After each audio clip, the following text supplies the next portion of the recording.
আজকে যে দুজন মহিলা প্রার্থী জয়ী হলেন তাদের নাম ঘোষণা করছি।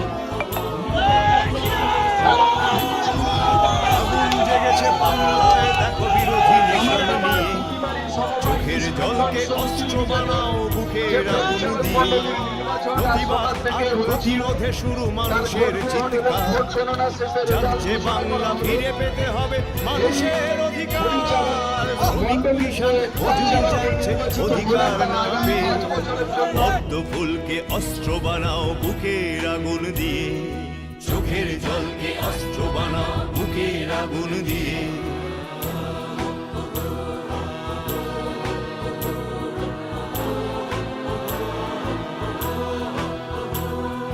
বদলা হবে না বদল হবে বলেছিল ওরা আগে, বদলের নামে সবকিছুতেই তোলাবাজি শুধু লাগে।